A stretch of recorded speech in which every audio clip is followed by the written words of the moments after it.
Okay, as it's 3 o'clock, I think it's best to make a start. Thank you everyone for coming along today to this SeNSS impact event. We've got 3 presentations today from Professor John Prescott, Christy Hare, and then a video presentation from Ruth Flaherty. So all the speakers will be talking about how they achieve impact in their research.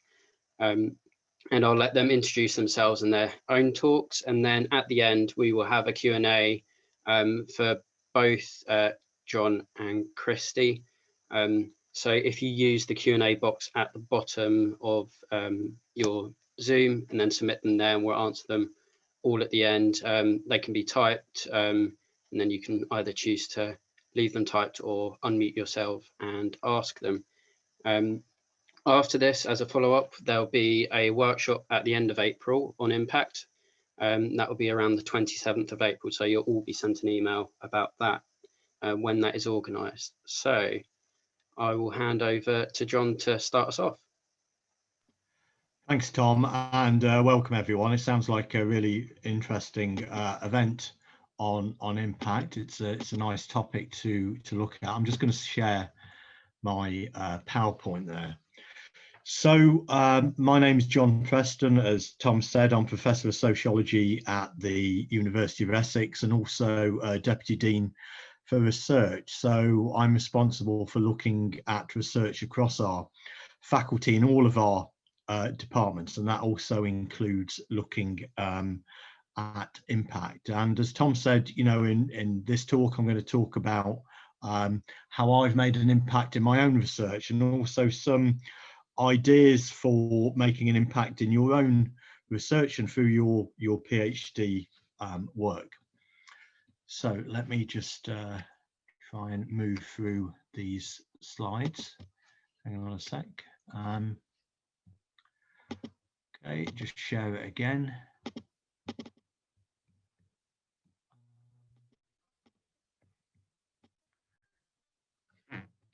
Okay, that's better. So I'm going to talk about today, you know, what is impact? How do we define it? It's a bit of an odd word, isn't it, when we think about research? You know, we're using impact as a metaphor.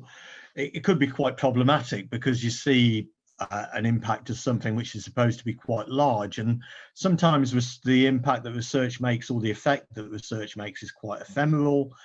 It might lead to, you know, some kind of regressive mood, so research might move things backwards from where they are, or just research might keep things as they are. So not all research makes a huge impact on the world, and particularly when you're doing your PhD, you've got to be modest about the sort of impact you can make and what's possible and what you might be doing. I'm also going to talk about why do we need to be concerned about impact. So it's partly about, you know, making the most of your research, but also it's in terms of career development, because impact is so important in the world of academia now. You know, it's not just about doing the research, it's having some kind of effect on the real world. Probably most of interest will be when I talk about how to achieve impact in the context of your PhD research. So really looking at manageable ways you can achieve impact, because of course the most important thing is getting your PhD done and getting through the viva. What opportunities should we look for in relation to impact? So what's actually out there? I'll look at communication strategies, what you can do in terms of getting in touch with policymakers, with practitioners, and with journalists. How can we be proactive in making our research impactful? So I'll talk about something they've come up with at the LSE, a kind of impact ladder, if you like, so you can actually chart your impact, and then some top tips. So to start with, I thought I'd just talk about my kind of impact biography, if you like, in terms of my intellectual and impact trajectory. And right at the top left there, I've got PhD. I did my PhD. It took me 8 years because I did it part-time. I was working in FE at the time, and the PhD was looking at working class students and their transitions to HE, to higher education. And I was particularly interested in class and race, particularly as many of them were white working class students at looking at whiteness. And I wrote a book then in 2007, Whiteness and Class in Education, which summarised the PhD and also some other observations on racial theory and how it applied to education. So my kind of first bit of research on racial formations, critical whiteness studies, CRT, intersectionality, which has still come back to, I would say that's probably made zero impact on the real world. So no one's really that interested in critical race theory, particularly this government, who've kind of, said it shouldn't really be allowed in schools. CRT is kind of a bit of a nihilistic message that policy is hopeless. It doesn't really lead to anything. So it's pretty hard to make an impact there. But anyway, I wasn't too concerned about that because, I'm an academic, so I'm not always into impact all the time. But a chapter from that was looking at disaster preparedness, and that introduced me to a new area of looking at preparedness and how that relates to race equality and social justice, and lots of other areas came from that, like policy sociology, public pedagogy, looking at path dependency and the idea of a collapsible state. And I wrote about Grenfell Tower, and I've just published a book on the coronavirus pandemic with Rhiannon Firth. And the disaster stuff did seem to be interesting to policymakers and to make an impact. So I'd say part of my experience is that it's partly the area you're researching. Not all areas will have an impact. Not all policymakers will be particularly friendly to certain areas in terms of making an impact. So it depends on what you're doing. But also I'd say don't worry too much about that. If you're researching Marxism or critical race theory, you're not going to make the same sorts of impacts necessarily that people who are researching something that's mega pragmatic are going to make. So in terms of my impact trajectory in terms of disasters, lots of things came out of my work there. So first of all, on preparedness, I was able to do some stuff on race with East London Mosque and with Black church groups. I worked with Essex Resilience on producing a graphic novel for people with autism on preparing for disasters. I worked with London Resilience and Vodafone. I've produced lots of evidence in terms of what would happen in terms of an energy failure or a telecoms failure. And I've produced lots of policy advice. And currently, I'm the behavioural science expert for government on the Space Environment Impact Experts Group. And there's quite a funny story behind that, in that I was brought into a room in the Cabinet Office with lots of other behavioural scientists, and they were giving out the stuff they wanted people to do. So they said to one person, you're going to get pandemics. And obviously that's been quite relevant in terms of the current context. And you're going to get floods and you're going to get terrorism. And John, you can do this new area, space weather. And I thought, well, this must be really interesting because it's probably about UFOs and aliens and things, but it's not. It's actually about solar flares and telecoms disruption, but whatever. So you take what you can get. So that's kind of my impact trajectory. Okay, first substantive theme, what is impact? Well, it's research leading to change. And what sort of change might this be? Well, most people would say it's economic, social and cultural change. So, this is how it's defined in terms of the REF, which is the Research Excellence Framework, which is the UK exercise at present. But there are also other types of change I want to draw attention to. So change in psychology, how we think about things, change in pedagogy, how things are taught, might lead to revolutionary change. It might lead to changes in social movements, or it might lead to changes in activism. It might lead to idiosyncratic change that we can't really understand, or it might be quite ephemeral. There's a value judgment involved in what is positive or negative impact. So, for example, if you were working for a defence firm and you were calibrating their weapons and making them more effective, you might say, well, that's a positive impact, and you could certainly use it in an impact case study. But ethically, there's a value judgment concerned in what actually counts as impact, and whether changes in academia actually count as impact. Most people would say that they don't, but actually things can ripple through academia and lead to changes in what academics and popular commentators like to call the real world. So, changes can ripple through. There's an interesting question in terms of leading to change. How do you know it's the research that led to the change? So policymakers might just cherry pick research that fits their agenda. There's a very interesting story about Margaret Thatcher when she first became Prime Minister in 1979. She asked Keith Joseph, who was her advisor and minister, to put out lots of academic and policy documents on the table in Downing Street. And she walked in and she literally picked off the table the sorts of policy documents and academic articles she thought might inform her agenda. So that's a literal sort of cherry picking of policy and what people pick out. In terms of the ref, we've mentioned this already. This defines impact in terms of a change in activities, attitudes, awareness, behaviour, etc., of an audience, beneficiary community in any geographic location. It includes things both within your university and beyond them, and it includes public awareness. So the ref, which is the way in which the UK tries to instrumentalise research, defines it in that way.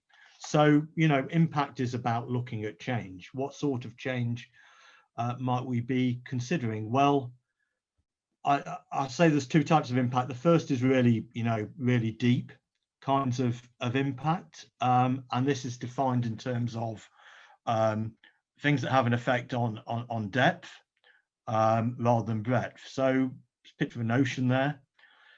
There's a difference in impact between breadth and depth. So breadth is about different areas. So you might affect policy, practice, you might affect public debate in kind of a superficial way. So a bit like a stone skimming across a pond. You know, you might have an impact in lots of broad areas. But impact really matters if it's in depth. So you've actually caused a kind of substantive change. So maybe it's on a particular policy. So if it's a policy, say you're a criminologist, connected with crime, maybe you've actually changed the law. So your research has actually not just affected public opinion, but it's led to an actual deep impact on the law itself. There's also kind of a form of impact I've defined as being a shooting star. So impact that's kind of ephemeral and distinctive and wouldn't necessarily be covered by the ref, but is in some ways really important, particularly doing a PhD. These are things that, you know, have a fleeting effect. Giving a talk to the general public about your research is really important. That might count as an impact. Changing one person's life with your research is really important. Writing a poem or short story and publishing that, telling your friends about it, or conducting obtuse research in groups that don't normally get studied. All these things are also types of impact in my mind anyway. And we can have a debate about what actually counts and what doesn't. Why should you be concerned? Why be worried about impact? Well, you know, we're all change makers. We all want to change the world. There's this idea now about everyone being an activist and trying to do something. I would say, you know, you don't have to. It's about getting your PhD more than anything. But we all seem to want to do this at the moment. You know, there's a real surge towards social justice and social activism. Engagement feeds academic interest. So if people see that policymakers have picked up on your research, or it's in the broadsheets or it's on Twitter, it's often that academics pick up on your research through that. So if your research is being used, other academics take an interest in that research. It's a way of building skills. So if you're applying for your academic job, they'll be interested in your impact and say, you know, do you have an impact case study? Would your PhD or the articles you've published lead to research? It's a good way of engaging with research participants. So one thing I did do for my PhD, because it was about students going on to university, is that I sent each of the colleges a kind of lay copy of my findings, and they did find that useful. It's sometimes part of the validation of your research, or it's part of the ethical framework, and it's a good way of developing partnerships. So it's something we should, you know, all be concerned with in some way or another. So how do you get impact, particularly from your PhD? Well, There's many different avenues. The first way, and people might say, well, communications is about, you know, public engagement rather than impact, but it actually is a good way of achieving impact. First of all, in terms of social media, I always advise people to have a account which speaks to their academic interests. Some Twitter accounts are quite confusing if you look at them, because it's a mixture of your personal life, your academic stuff, and other stuff you find interesting. But try and have kind of one which is about your academic interests. Try and get into the flow of conversations, not just sort of like, you know, popping up somewhere. But if there's a news story that's particularly pertinent to your research, then it sometimes helps to retweet that with an example of what your research is. And sometimes, you know, policymakers or other people who are interested in or practitioners will get in touch with you.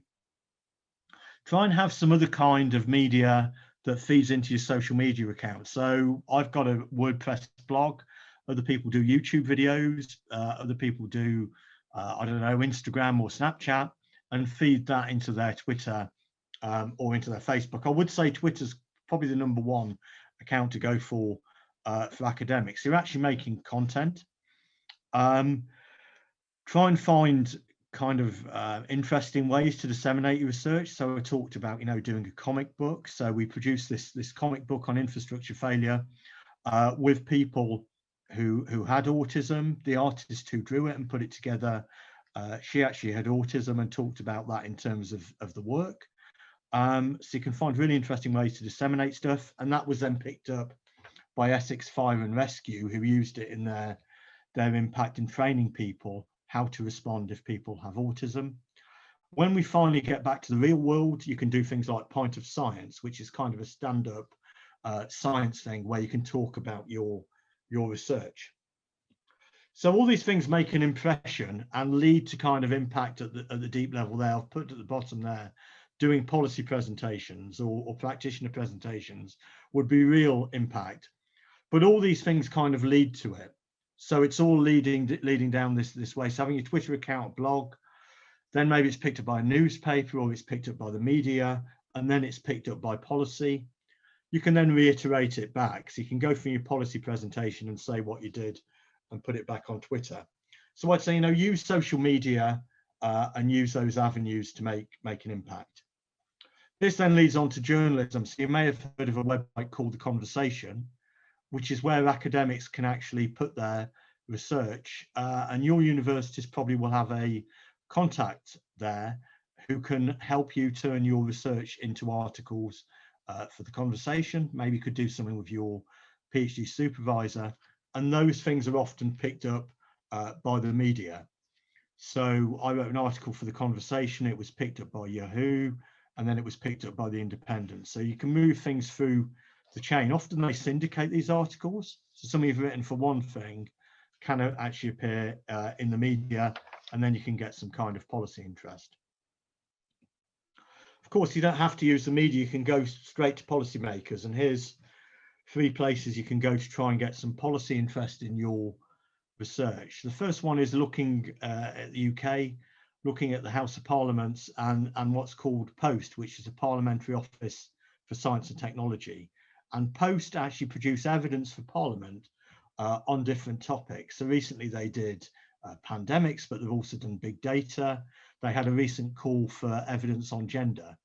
And you can send your information in, and they will construct what's called a POST note or a POST report, which actually includes your research. And there's quite a good hit rate for this, because not all academics know about this route.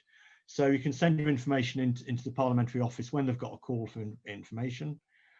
They might then include you in a parliamentary inquiry.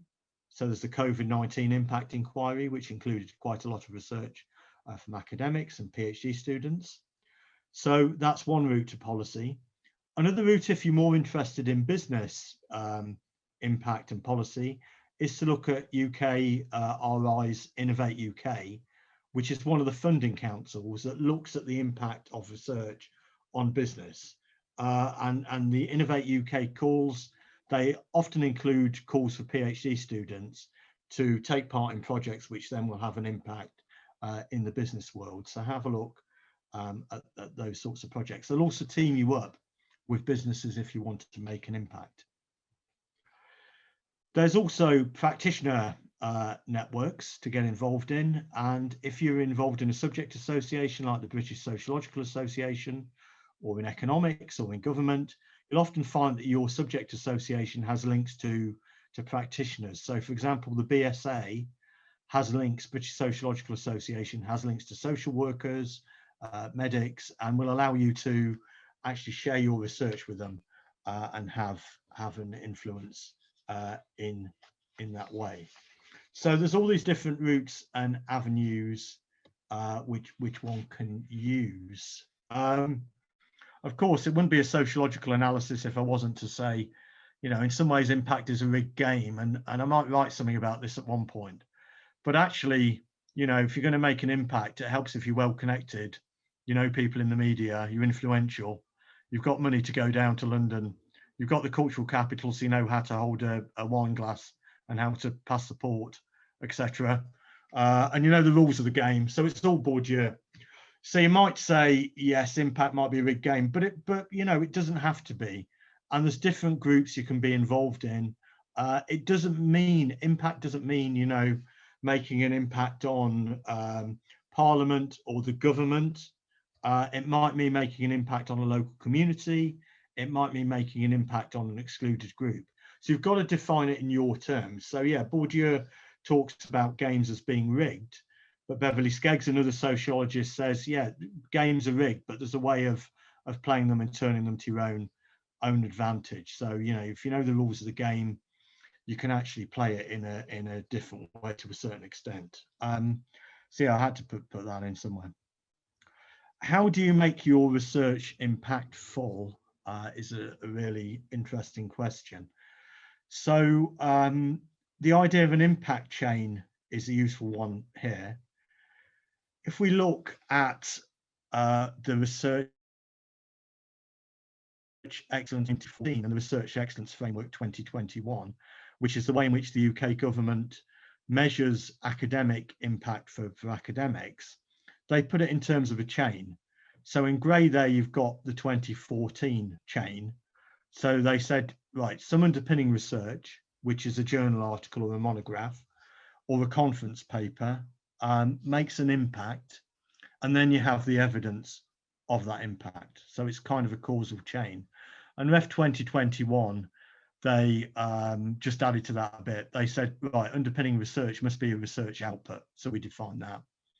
Impact can count on an impact on your own university and different types of engagement, like public engagement.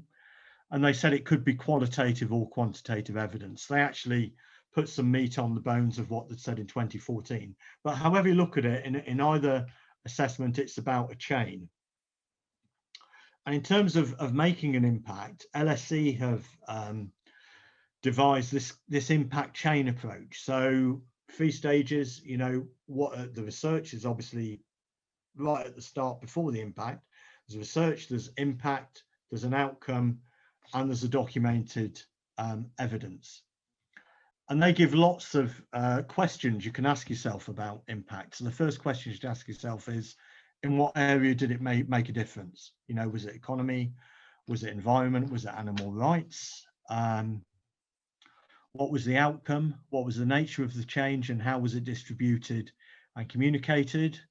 And they've got various different outcomes here. So it could be a collaboration, it could be a debate, it could be a law, it could be a treatment or therapy, it could be a change in values.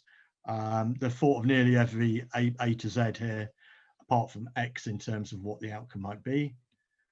And then what's the evidence? How are you measuring the change? How can we prove it's occurred? So maybe you've got a kind of cost benefit or financial performance. Maybe you've got improved equality. Maybe you've got improved sales or satisfaction. And they say through this approach, you can actually evidence your impact and evidence the impact of your research. So they'd say, you know, put it into columns. So if we go through just the first column, this person's saying they've made an impact on practitioners or professional services. That's the impact. The outcome is a change in pedagogical practices in the field of education. And the evidence for this is information from practitioners. So through this impact chain approach, you can actually evidence your impact and work out how to make it more impactful. In terms of adding to this, I'd say there's 2 points I'd make. First of all, think about the impact pathways. And when you're talking to the people who've benefited about what was meaningful or valuable to them, keep asking them what happened next until you find more benefits. So you might say, you know, I produced a report for you. What was the effect on your business? And they might say, well, the CEO read it. The CEO read the report.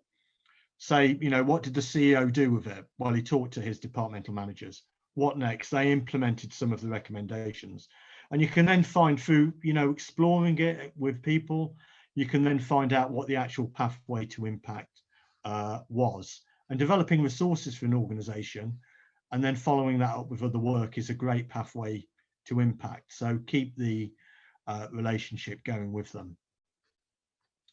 It's also really important to do this longitudinally. So keep coming back, you know, month after month, year after year, to say, do you remember I wrote that report for you?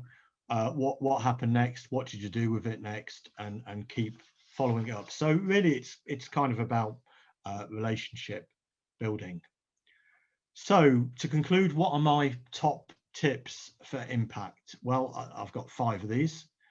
First of all, academic credibility and authenticity is central and essential. Don't allow your agenda to be driven or captured by external authorities. And I'll give 2 examples of this that occurred in my career. The first one, that I was approached by Sky Television, because I do stuff on disasters, and they said, oh, we're producing a new season of a zombie television program. Well, I knew what it was. It was The Walking Dead, because I love The Walking Dead anyway. And they said, would you say, you know, if we gave you some examples of cities, how easy they would be to evacuate? And we will publish it on the Sky site with your details on this. And I was like, should I be doing this? It sounds great, because I love The Walking Dead and it would give a lot of excitement. And then I talked to another colleague about it, and she said, don't do it, because you'll lose credibility. People will see you as that Walking Dead guy, and I don't mind being seen as the Walking Dead guy, but you know, it wasn't really an academically credible piece of research. The second one was that more recently, I was asked by the government to give my view on some of the things about the coronavirus pandemic, and I did give them my view, and they sent me an email saying, here's what we think you said. And I know I actually didn't make these points, and here's what I really want to say. And they said, well, we can't say that. And I said, well, in which case I don't want you to use my name. I don't want this to go any further. So sometimes you've got to say, you know, you've got to have academic credibility. If government's trying to twist your agenda, or it's done for commercial purposes, you need to think about whether you're really doing it or not. And it's the same for your PhD. People will approach you with all sorts of offers. You've got to think about your credibility and authenticity going forward. At least that's my opinion. Secondly, social media can lead to impact, but you need a strategy for it, and you need to use it in conjunction with other forms of communication. Really, social media is about putting your academic outputs out there. It's not necessarily for your opinion on things, if you're using it for impact. Third one, use your subject associations, use SeNSS to find out about opportunities to make impact, come to events like this. Use impact partnerships and opportunities as a basis for future research. And the final thing is to keep it manageable. The most important thing is, you know, get your PhD. You can do impact as you go along, but, you know, don't get so distracted that you forget to write your PhD and pass the thing at the end of the day. So they're kind of my tips. And I'm still learning about impact all the time. So thanks for that. I'll stop sharing now, and I'll hand over to Kirsty, who's a SeNSS PhD student, and going to talk about her impact experiences. Brilliant, thank you so much. I will just share my screen. Give me 1 second to do that.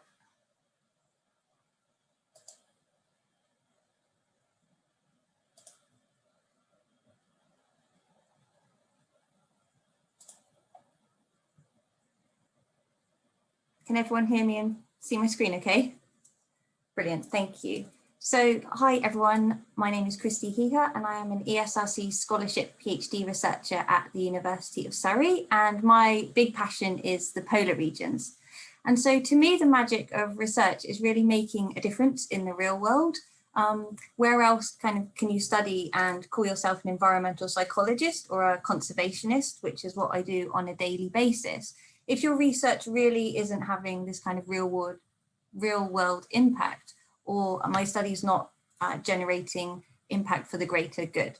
So what I'm going to do in the next 10 minutes is just share a few examples of how my PhD research has made some impact and share some of my top tips on how I have achieved such. So the image on the screen is me as a cartoon character, and this is just one of the examples of some of my research that's being turned into a comic. This particular comic is about tourist responsible behaviour in Antarctica, but more of this to come in a minute. So last but not least, I am on Twitter, so please do follow me if you're interested in tourism and conservation, and that's at Christy Heha. So I'll begin first of all just sharing a bit about my research and a quote from Sir David Attenborough. So no one will protect what they do not care about, and no one will care about what they have never experienced. My PhD research investigates how we can make tourism count for conservation of these disappearing destinations, landscapes, and endangered animals. And yes, that's my photo of a polar bear. So going from publication to PR then. So to date, my PhD research has contributed to academic publications in the Journal of Sustainable Tourism, which you can see up there. But I've also been featured in many other different types of publications. And so I just want to share a few of these with you. So the first one is Eco Magazine, and that was a polar special issue. And what was really special about this was that this magazine is really for physical scientists, and I'm very much a social scientist. But to me, it's important to get your research out there in different fields. Often I think then you can find greater collaboration partners, and you just widen your horizons in terms of getting your research out there to different types of people. So that was a big success I see in terms of my research. To blogs. So I've written blogs for A Journalist, which was the Flying Responsible one there, all about how you can fly responsibly. And I brought in some examples of psychology into that blog. ESRC and SeNSS have also written a couple of blogs about my work, so thanks to them. They're always a great help, so do make the most of them if your funding is by them. The conversation, John has already mentioned that, and yes, I'm a big fan of that too, and have just submitted my first piece of work to that, so wish me luck with that one. But into other things too. So I'm a fellow of the Royal Geographical Society and also a member of their postgraduate research group. And so they too are really keen to share research ideas and have posted blogs. And I've also added a letter there from the Foreign Commonwealth Department of the Polar Unit. And again, they're interested in my work. And so what I'm going to do now is just share some examples of kind of how I managed to get these publications and some other examples of my impact. And so how I see it, and perhaps I'm lucky because I kind of studied in academia, did my master's, and then I went into industry for a while. So I've worked for companies such as Disney, Visit Britain and Visit England. And when I was working in industry, I realized the one thing that was missing in my career was my passion for conservation. So that's when I came back to academia to do a degree that would enable me to do that and to look at environmental psychology within the world of tourism. And so these are just some of the partnerships that I knew a few from industry, but equally how I bring some different ones from academia into my research too. And I'll hope to explain how I kind of get these partners on board and work with them going through. So I work in fives too. I noticed John did that in his presentation. So my top 5 questions to think about in terms of making the magic. How do you make impact happen? And these are the questions I always ask myself at the beginning of my PhD, but in any other pieces of work that I've done subsequently. So firstly, it's why are you doing this piece of research in the first place? What's the point of it? Secondly, who cares? Who is going to be interested in this piece of research? Other than you on the planet, is anyone else really going to care about it? Thirdly is methods. And now you can use methods. And in the latest paper I've done has used a different type of method, and that has enabled change. And it gives you a kind of guideline to how to do that. And I'll share an example in a moment. 4 is how creative you can be with your dissemination. John again has mentioned some ideas of that, and I'll share some of my own ideas and give you a few more details on that comic that I was talking about. And are you social? Again, that's already come up, and I can't stress the importance of just increasing your awareness on social media. So why then? And so to me, the question of why is all about travel. And so should we be traveling to these places in the first place? We all know that carbon emission is bad and flying is bad, but we do it anyway. So why do we do that? What's the psychology behind it? And if we are going to do it, how can we do it in a way that's perhaps more responsible and perhaps that can make tourism count for conservation? So to me, when I ask myself, why am I doing this? It's these types of questions that I really hope to answer or to be able to contribute to. Which method? And so in my latest publication, I used a community engaged research approach. And I use this in 3 main ways. One is about the framing and foundation. And so using a collaborative partner, so I used a company called Students on Ice, which is a Canadian youth travel company that take youth expeditions to the polar regions every year. And so I collaborated with them from the very beginning. And so how this community engaged research approach works is in terms of framing and foundation. So I worked with Students on Ice right from the very beginning in terms of what are the objectives for this project and how can we both win from doing this piece of research together. And then thinking about the data and analysis of it, how can I analyze this data that's going to be of use to both them and for me to write academic publications like the one you can see. And then finally, thinking about the application and dissemination of the research that we both generate together and how are we going to share it? And I'll give an example of the evaluation report that my research is featured in. And so my research coincided with their 20 years of existence. And so what I did in this piece of research was actually analyze the last 20 years of all their alumni that have been on a trip. And so this was really beneficial to them because until that, they've only collated qualitative stories. And so what this piece of research was able to do was to give them some numbers. And so what you can see there are the percentages on the right are from my study. I haven't used those within my article, but we included extra questions from on the survey that they specifically wanted to know that would help them with this report and with other funding types of questions that they could use for future funding proposals as well. So who cares about your research? Really think about this from the beginning. And so I knew Students on Ice would care because it was a piece of work that I collaborated on from the beginning, but think wider and think more broadly too. So I've also been working with the Association of Arctic Cruise Operators. And so what we're doing is turning some of my work into guidelines that will enable cruise operators from across all different tour operators that are going to the Arctic to take some of the insights that I found and to turn them into actions, into guidelines for tourists and for tour operators. And so here's a couple of examples from that of guidelines that I've made. And so one is, as you can see, making tourism count for conservation. And I've used lots of positive psychology and social norms within that piece of work to really encourage tour operators to think about what they can do. I focus less on the don'ts and what they can do to make change happen. Another example, and this is again from the same polar alien hunter work that I'm doing, is again thinking about fun ways to share your work. It doesn't always have to be so academic, and I'm really a fan of that. So we're coming up with this comic series, and as you can see, there's really, I don't know, I think this is quite funny. Don't pack your cat, but do scrub your boots. And the whole idea behind this is just trying to add some humor and to get attention to your work. As I mentioned, the comic series already, but this is the collaborators that I'm working on are 2 physical scientists. We've all met on Twitter, so that's just how we've got to know each other and how I've ended up working with someone from Norway and someone from Cambridge. And yeah, it's all about alien species and how we can incorporate their physical science work with my social science and psychology. And together we formed a really great interdisciplinary partnership that enables us to reach not just tourism, but equally to reach scientists too that are in Antarctica. So collectively, we can have a much bigger impact in terms of trying to stop people bringing seeds and so on that can cause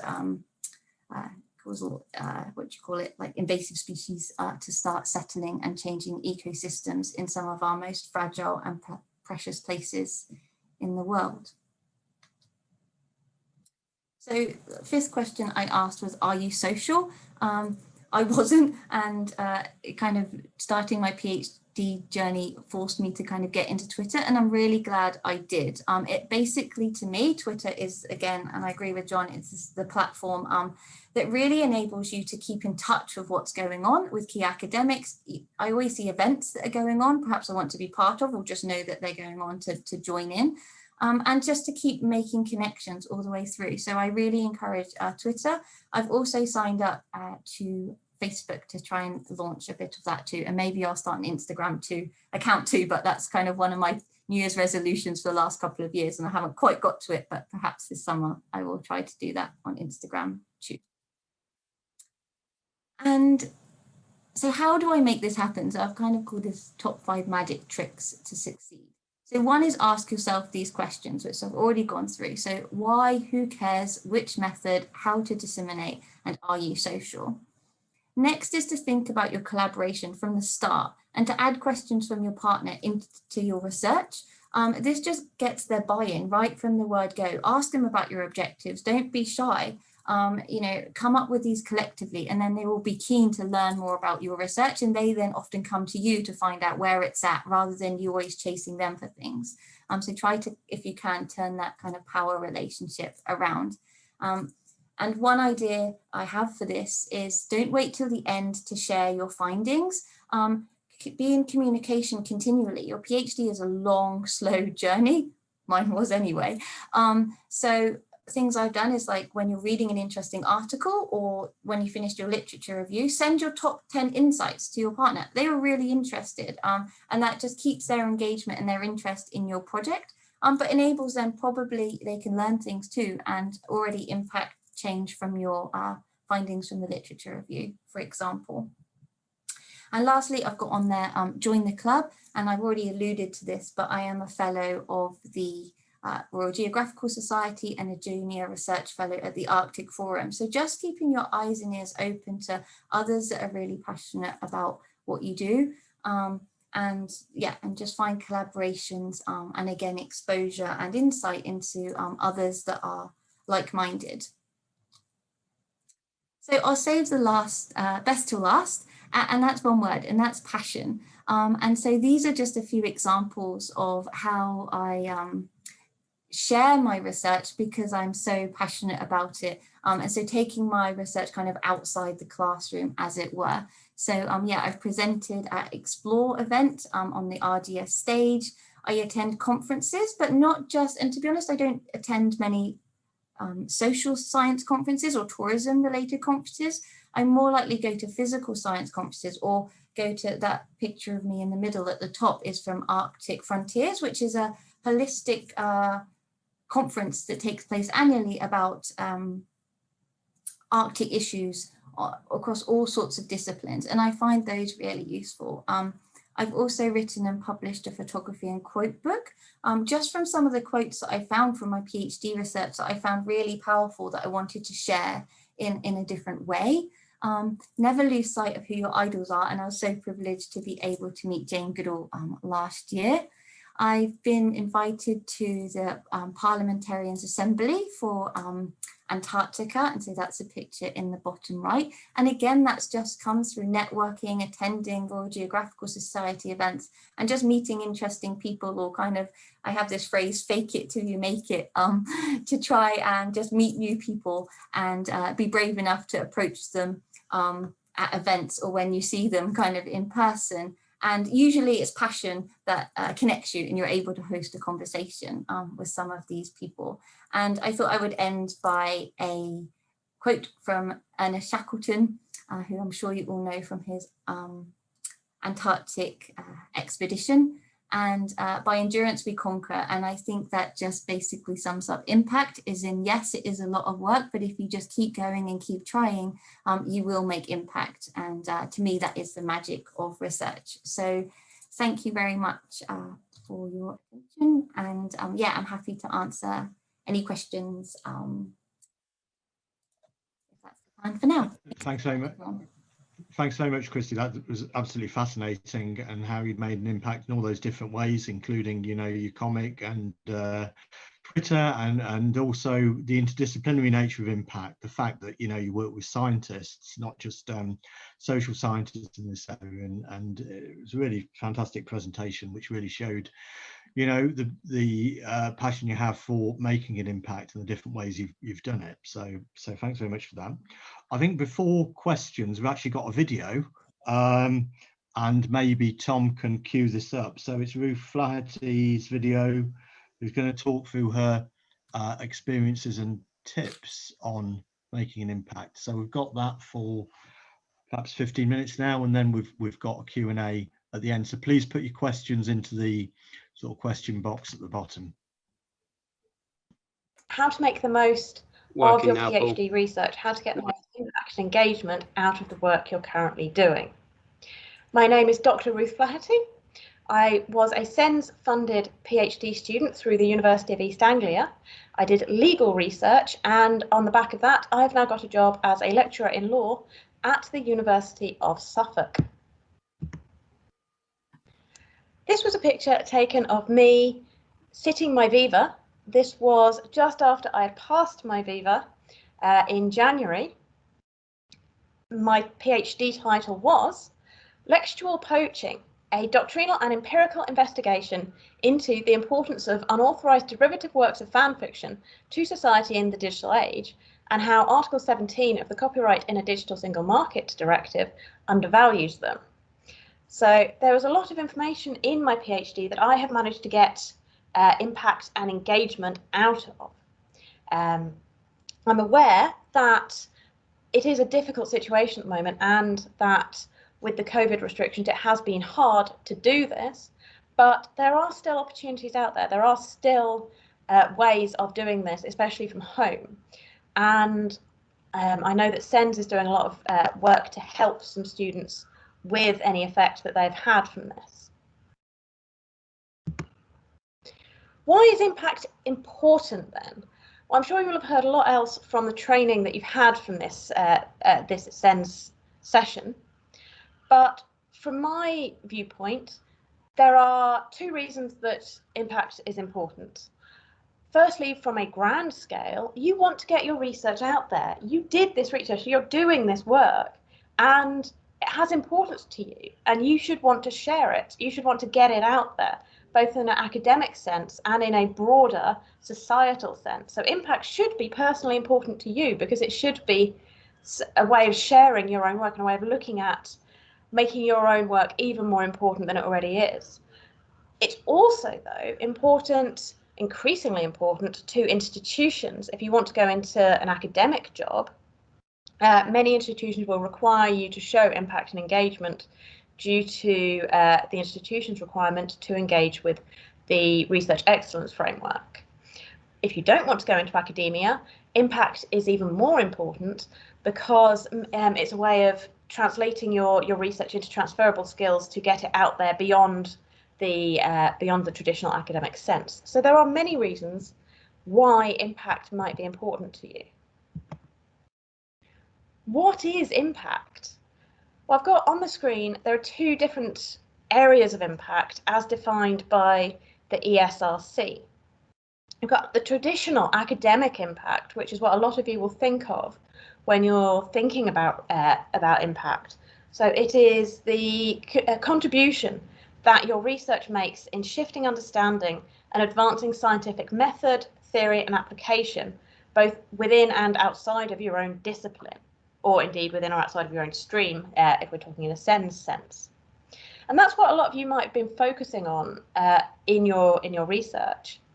But there's also broader than that. There's the economic and societal impact, where we're talking more broadly there about contributing to society itself, to the economy, to individuals, organisations and or nations. So that's more talking about working with individuals, non-academic groups, working with either policy groups, for example, or the government. So these are two different areas of impact, and they should be remembered as being separate, and both being things that you might want to think about doing as part of your research.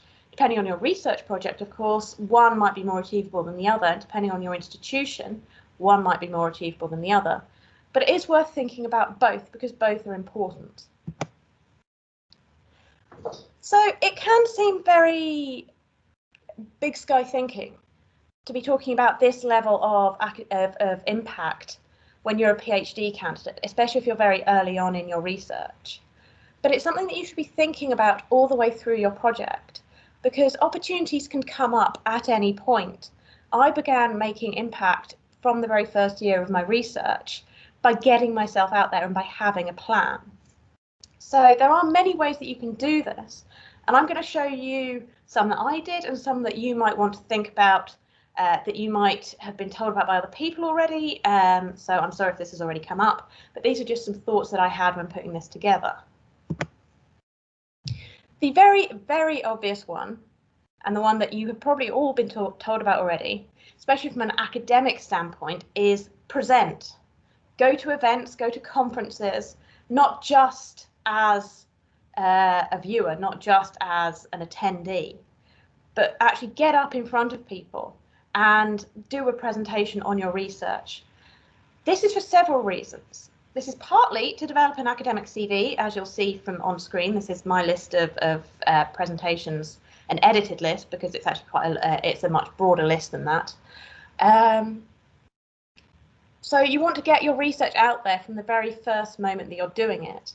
So as you can tell, I presented just before my PhD started, because I'd done, my PhD grew out of my master's. So I presented my master's research at a European conference, and then I built on that all the way through the remaining years of my PhD study. This is good for many reasons. As I say, you can make an academic impact from this, firstly by just spreading the idea of your research and making sure that people know what your research is, but also it means that other people that are out there that have projects that they are getting off the ground will then know what you're doing and will then come to you if they're aware of your research, even if it's at a very early stage. And I have had collaborative efforts and collaborative projects come out of many of these conferences, both because I presented and then by talking to people in the breaks.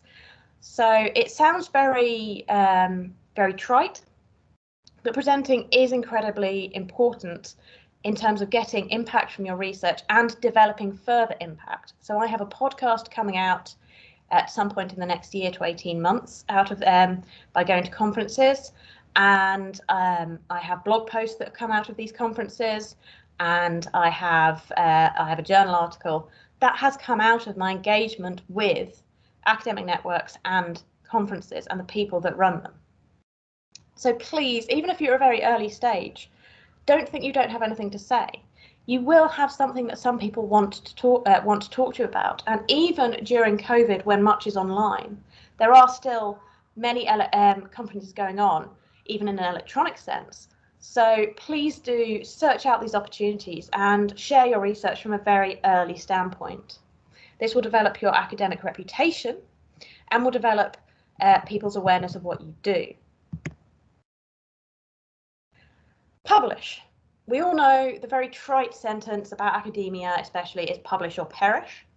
And this is certainly true. This is because if we go back to the idea of impact, these two different spheres of impact, academic and economic and social impact, publishing is a very easy way to do both of these things. But it's also a very easy way of getting some points in this right-hand column, because everyone focuses on academic publishing, and you should definitely be doing that as part of your PhD. You should be looking at publishing in academic journals, and your institution should be able to point you towards the more worthy journals to publish in. things with high impact scores, etc. Many of the journals will have an impact score on their website, but it's worth talking to your institution about who to publish with. Book chapters are again a very good idea and a very good way of collaborating with people. It's a very good way of getting yourself engaged with editors who might then have other projects they're working on. You might want to think about whether you want to get involved in publishing at the end of your project a monograph, i.e. a book of your PhD. There are several publishers that are interested in publishing PhDs. I've had interest from Routledge in terms of publishing my PhD thesis as a monograph, and that's something you might want to be thinking about. And this ties back into the importance of publishing, because Routledge got in touch with me,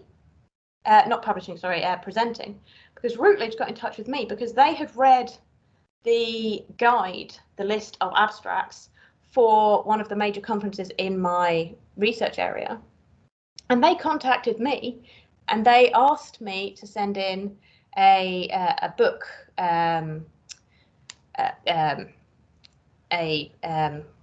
book form for them to publish. You might want to also think about doing book reviews as part of your PhD. These tend to be published as articles in major academic journals, where they're sent academic books and they want people to review them for their journal. This isn't such an academic article as a journal article based on your research, but it can be a good way of getting yourself in front of an editorial panel, such that when you do want to publish a journal article, they know who you are and you have already been through the editorial process with them and you know the house style, for example. So you might want to think about doing a book review, just because it does give you the opportunity to train in academic writing for journals. So that's academic publishing, and that's being able to generate academic impact out of your research. These are the standard ways that people do academic impact. But people forget about the economic and social impact side of publishing. There are many ways of doing this that you might want to think about. Blogs, for example. Blogs are very much shorter than journal articles, and they tend to be they tend to have more readership because of that. They tend to be spread wider and they tend to engage more with a wider audience. So a journal article, for example, is usually 6,000 to 8,000 words with a house style and with references, whereas a blog is usually 1,000 to 1,500 words and is very much less academic, for want of a better sense. It's very much more engaging. I've had several blogs posted, and it does get you a wider impact and a more broad social impact from your research. It can still be on your research, or it can be stuff that comes out of your research. So I've blogged on several areas of my research and on conferences I've been to. And again, it gets people reading about you and it gets people understanding who you are as a researcher, and it begins to make an impact as you as a researcher, as well as you and your research. So you are representing your project there. You might also want to think about doing vlogs or podcasting. I know several people that have done that during their PhD very successfully. And again, it engages with a wider area of society and gets your research out into the wider network rather than being merely within the academic sphere. This is good for you as a researcher and is also good for your research project itself. You could also, and I ummed and ahed here about putting on this side, on the right-hand side, a personal website. I know several people that have personal academic websites, and this can be a good idea in that it gets your research out there, and it means that Google will show it as an area if people do a search for you. And it's a good way of keeping all your research in one place and also publicizing your research to a broader area. So you might want to think about doing that, but it depends how far into your research you are. It's probably worth waiting until you have at least one publication before you do that, just because otherwise it might look a bit bare. But otherwise, I think it is probably a good idea. And it might be another way of engaging with non-academic people outside of your institution and outside of your stream of study. Definitely start engaging with the media as well. This is the form that I had to fill out at Suffolk in order to be a part of the media expert directory. You will probably have your own form at your own institution. And again, you might not think you have much information to talk about, but equally, as part of your research, you are developing an expertise in an area, and it is never too early to get yourself out there. You should definitely talk with your institution about this to see what their policy is on PhD students communicating with the media. But again, this is a very good way of doing that second stage of impact, this economic and societal impact, because there'll be many people that don't engage academically with research, but would listen to radio programs, for example, or watch TV interviews, be part of the local news cycle, for example, if something good comes out of your research. So definitely think about engaging with the media. You might find that your institution, as mine did, as the UEA did, does media training that it offers to PhD students before you do this, and I'd recommend you do take that up as well. But definitely talk to your institution first, don't just go out there and do this. But this is a very good way of engaging with that second stream, that somewhat less thought about stream of impact. Consider policy work as well. When we're talking about that second stream, you probably want to think about also how can you get the most out of your research if it has anything that might engage with government policy work. There is the POST scheme is a Parliament scheme, a scheme, as you can see, hosted from the UK Parliament, where it hosts these internships, these short time period, I think they're 3 months, where you can take some time out of your PhD study and go and work for the UK Parliament. Usually it involves doing research for them and then generating what they call a note, a post note, into your area of research, in effect, if it's important, or indeed an area where your research impacts government policy. I haven't had the opportunity to do this just because by the time I was ready to do it, COVID happened, and then I got my job at the University of Suffolk. But I would definitely recommend looking into this. This year's scheme's obviously closed. I think it reopens again in the summer, and you might want to do some further research here. But it is definitely worth thinking about whether you want to go and do some work with Parliament if they are offering it in 2021 or indeed 2022, depending on where you are in your research. So as I say, I gave some examples as we went through that of how I've done this. So I definitely started very early. I thought about it all the way through my PhD. It can be very easy to think, oh, I'll just do that in my final year. But your final year, you will find you are applying for jobs. You will find that you are writing up. You will find so much other time-consuming actions that come out of your research. So this might get dropped by the wayside. And it's very good to have some of these things from the get-go so that you can develop yourself. And as I say, you have no idea what will come out of some of these things. So I've had opportunities that arose that I never knew about until I started, and it's a self-fulfilling, it's a rolling stone effect. So I've had publications. I've got 2 publications already that have come out of my PhD area of research, and I'm looking to publish more in the coming months now that I've passed my Viva. I've had many conferences where I've spoken to a lot of very interesting people, and the other thing I did that you should really think about doing is not just sticking to the big conferences in your research area. That can be tempting, and you should think about doing them because they do look very good on your CV, and you are then talking to experts in your field and seeing what experts are researching in your field as well. But you should also think about much broader areas. Where else does your research touch that you don't necessarily think about in your school? So remember that when I said about academic research to begin with and academic impact, it said inside and outside of your area of study. And I, for example, developed a network.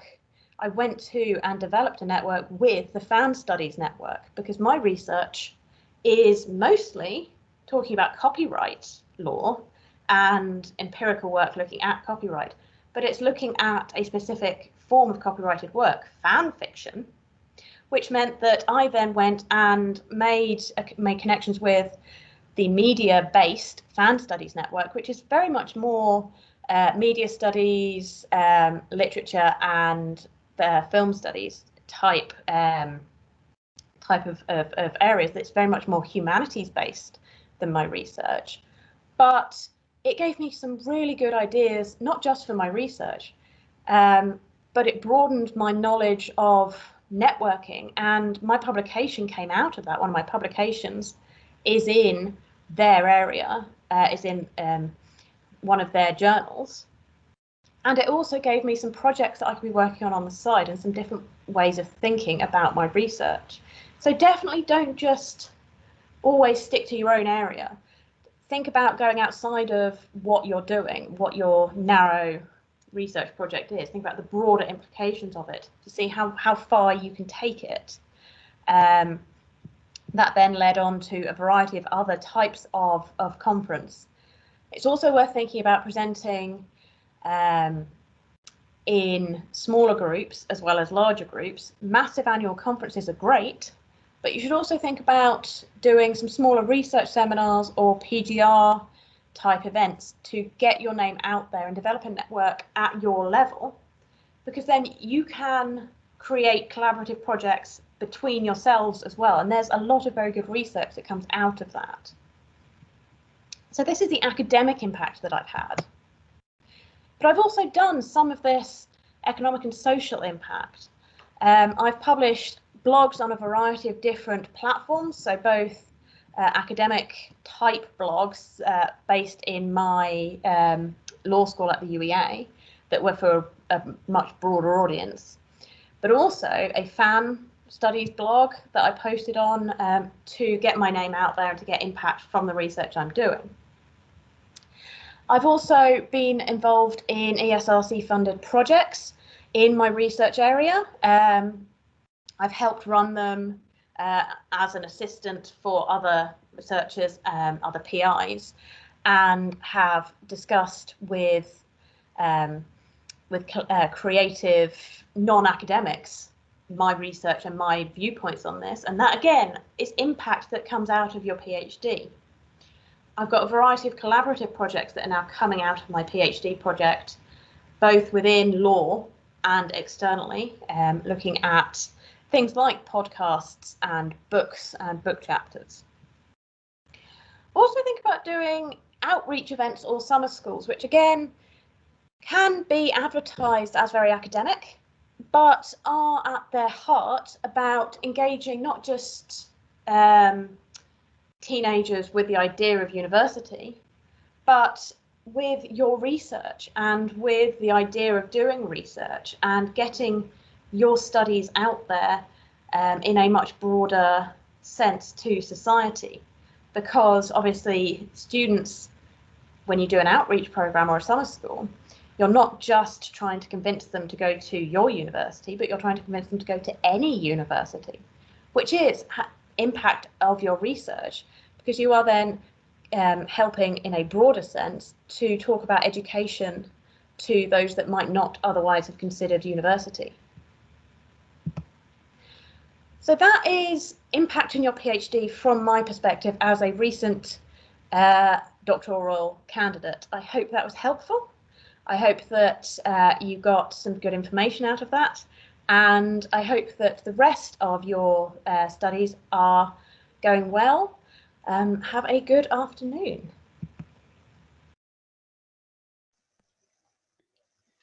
Thanks very much for that, Paul. So I've seen there's been quite a bit of conversation in the chat, which is always good to see. So I'll come to questions now. I'll let the panelists answer them for themselves. So in the questions, first up, we have In the first presentation, you mentioned that impact is important for a career in academia. Does it apply to all disciplines in social sciences? Some PhD theses do not lend themselves to social impact. They would rather be contributions to knowledge. So I wonder how it would work in such case. And then the second part to that is there an inability of achieving impact a major disadvantage for international students looking for jobs in the UK? As an international non-EU student, I find it extremely difficult to make the right connections. Also, I find Bourdieu's rigged game applies pretty well to Twitter. So that's what you kind of touched on, Paul, John. So maybe you want to go first. Yes, so I answered this a bit in the chat. So if your PhD is pure, I mean, what is a PhD that's pure knowledge and has no impact on anything else is difficult to know. But even if it's a philosophy PhD, you can still write blogs for general audiences. You can still write articles in newspapers or for the conversation on what the implications of your research is. So I would say, you know, it's in all areas you can show that you've got an impact. In terms of international students, I also said that, you know, impact doesn't have to be in the UK. It can be in other countries. It can be in more than one country. You can have impact. The Twitter one's an interesting one. I mean, the more I use Twitter, the less I understand it, the less I follow the rules I've told you about today. In terms of using it for multiple purposes, like giving opinion or sharing jokes, etc. So I would say Twitter. It's just like any sphere of life. It's got its own social hierarchies, etc. But I would say in any case, if you can provide good content on Twitter, so linking it to your blog or other things makes it more than just, you know, 140-word tweet. It actually links it to some substantive content. So there are ways of doing things. So although impact's important, there are ways of doing it. And actually, the rules of the game have been made transparent. So it's not as though they're hidden anymore. It used to be, when I started in academia, the rules were hidden and you didn't know what you had to do to get ahead. Now with the ref, it may make everything very commodified and marketized, but at least the rules are transparent. You know, you've got to publish so many articles, you've got to have impact, you've got to do this in a way that is advantageous to people who haven't got a tacit knowledge of the rules, because they're there. Those are the rules. Anything to add, Christy? Sure, I'm happy to pick up the Twitter comment a little bit too. So yeah, I have replied briefly in the chat. But I think it's like everything, Twitter and going to events, and it kind of leads into networking more broadly. And it's just a case of putting yourself out there. Is it hard? Yes. Am I naturally quite shy? Yes. Did I enjoy it for the first 3 years? No, but it's kind of one of those things. And I use the phrase in my presentation, fake it till you make it. You just have to do it. And that's the only way I found to break down barriers, to get confident about talking about my research. And the way I do that is through passion. Yeah, there's lots of other factors too, but I genuinely found whoever it was, whether it's someone from industry, another academic, if you know, both are interested in the polar regions for whatever way, shape or form, you genuinely have a collective interest that you want to perhaps share a conversation on. And the way I network is to meet someone, and if they're really interesting, I'm like, please can we swap emails, and I would love to have a 10-minute coffee with you. And then I follow up straight away and then keep that 10-minute Zoom coffee to a 10-minute Zoom coffee. And then should something else come of it, absolutely fantastic. If not, you've spent 10 minutes trying to get to know someone who you think was quite interesting. Thank you. Next question is about the ref, and question is, can research conducted as part of your PhD be included in the ref? If so, how likely is this? It can't. It can only be included if it's a journal article or another type of output, like you've turned it into a monograph. So what people normally do, as you know, has been said in the presentations, is from the PhD, either way as they go along, turn it into articles, or at the end do something with that. But you know, universities know that. It knows that people won't come for a job just straight out of PhD having loads of articles and loads of impact. necessarily. So, you know, don't worry too much about that.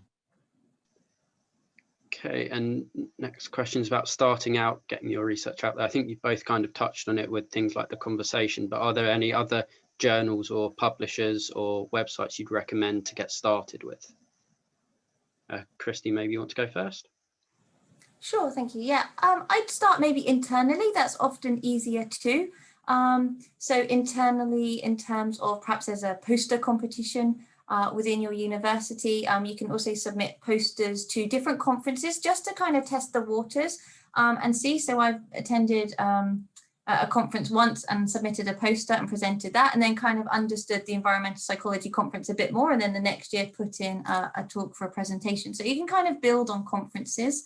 That's one way to get out there. But again, just be social. I'm a network. That's my top advice. Yeah, I don't have anything else to add. I think internally is the way to do it. You know, your own universities are really supportive of that, and also have expectations appropriate to where you are at the moment. As I say, you know, getting the PhD is the most important thing for all of you if you're still studying for it. And impact should be something that naturally falls out of that. It shouldn't be something that takes up too much of your time to do. And the last question in the Q&A box, then I'll go to the chat, is linked to that. How do you find time for doing all of this wonderful impact whilst also trying to get your PhD?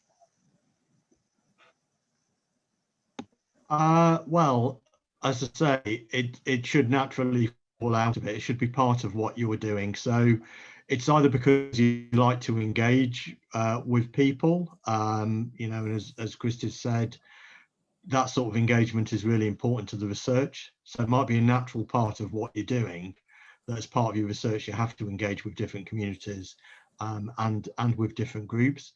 It actually sometimes helps when you're doing a PhD to write a blog or to write a series of Twitter posts or a stream, just because it helps to clarify your thinking in some ways. So, you know, some people use blogs as a way of writing stuff for their PhD. They kind of use it as kind of an experiment notepad and get people's opinion on it. So you can do that.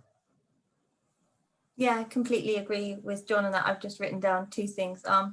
Love what you do and do what you love, I think always helps. But then equally in terms of just chatting to people, you start to understand what people pick up on, what people are really interested with your work. Sometimes it's what you expect, sometimes it isn't. So actually how I went about then structuring the overall story and the kind of golden thread all the way through my PhD was really following the stories after many conversations that just kept on occurring and people wanted to know more about. And how did that follow through, and how did your next study of your PhD link to that one? And that really did come from a lot of conversation that I've had. Okay, we've got a couple more questions coming in. So one says, any thoughts on how historical research can have an impact? How can you demonstrate impact on modern thinking?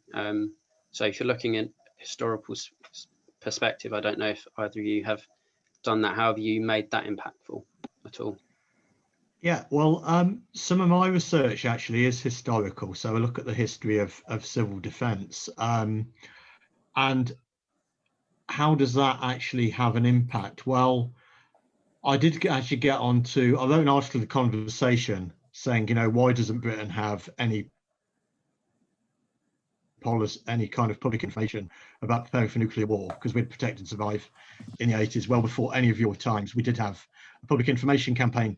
And I actually ended up on PM with Eddie Mair talking about this issue. And because there was the Hawaii false missile alert, if you remember that, when they said that Hawaii was going to be hit by nuclear weapons from North Korea, it was a false alarm.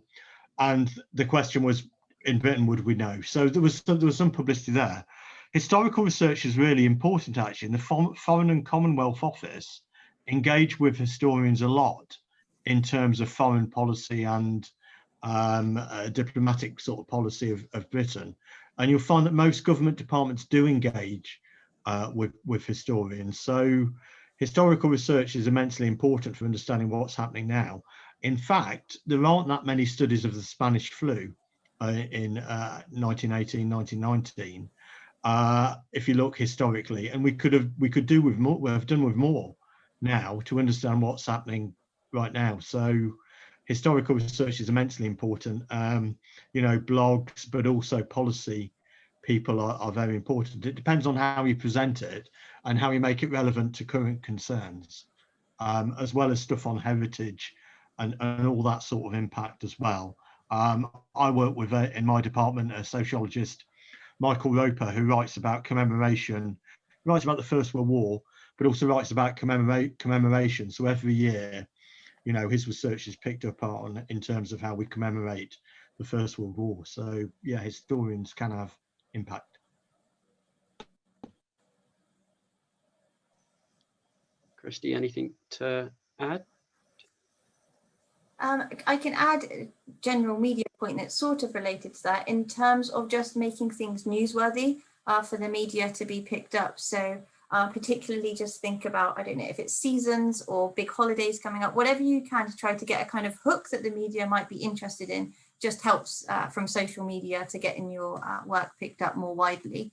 So try to think of the kind of story and be prepared ahead of time. So try to think a month or so ahead to sell your story about one of those ideas or holidays or something coming up.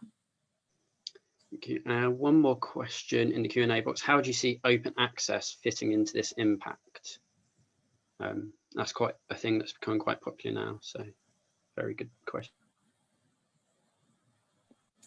It means that the general public have got access to our research, which is a really, really good thing. And you'd be surprised at, you know, members of the general public do email me about my research sometimes, having seen an open access article. So it can only be a good thing. And actually it is good that people can have access to our publications to see the methods we use and the data we use, etc. So I think it's only a good thing, and that, you know, social media has sort of lifted awareness of academia more generally and what academics do. So open access is a plus for me. Yeah, completely concur with John. The first article I've written got open access for it. It was a relatively easy process to get funding for that from Surrey. And yeah, I found it very useful. And it's a really nice thing to be able to share. So this week, for example, I met with EATO, which is the Tour Operator Association of Antarctic Tour Operators. And I was able to say, you know, here's an example of the research that I do. And it's nice for them to be able to see it, not just sending PDFs all the time. So yeah, definitely, I'm a big fan of it too, absolutely. Okay, thank you. That's all the questions I've got in the Q&A box. We have a couple of minutes left, so if there's any short questions we can answer quickly, feel free to put them in. If not, I think if everyone's happy, we can finish the event there. As I said at the start, there'll be a workshop, so you'll be able to have a go at implementing all these skills at the end of April. You'll receive an email about that from SeNSS. So at the minute, we're looking at somewhere around the 27th of April. And that will be led by the director of SeNSS, Ismene, who is a professor of politics. So that's all I have to say, apart from a big thank you to all of our panelists. And I hope everyone had a good experience and learn a lot about impact. So thank you for coming along and supporting the event. Thanks so much for inviting me. Thanks, Tom. Thanks to all the panelists. Thanks, Christy, and thanks for inviting me.